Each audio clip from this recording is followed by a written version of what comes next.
Hello guys, নিয়ে এসছি আর একটা নতুন ভিডিও।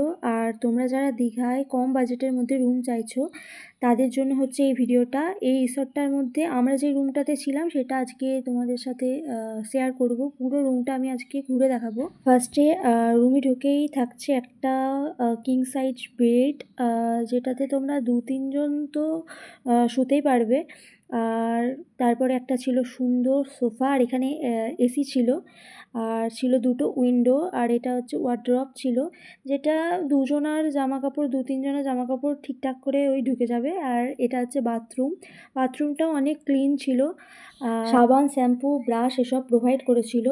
আর বাথরুমে ছিল একটা গিজার, যেটা আমাদের ব্যবহার হয়নি কারণ এমনিই অনেক গরম, তো এসি চালাতে হচ্ছে, এতটাই গরম, তো গিজার নিয়ে কি করব। তো যাই হোক, ওপরে ফলস সিলিংয়ের মধ্যে যে লাইটটা ছিল, এলইডি লাইটটা, সেটা কিন্তু অনেক সুন্দর ছিল, ব্লু কালারের লাইট।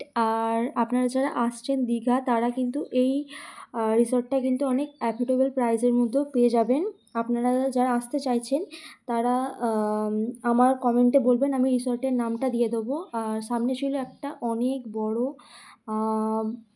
বাগান। এটা কোনো প্রমোশন ভিডিও না, যদি আপনাদের এই রুমটা ভালো লেগে থাকে তাহলে কমেন্টে জানাবেন, আমি পুরো ডিটেলস দিয়ে দেবো আপনাদের।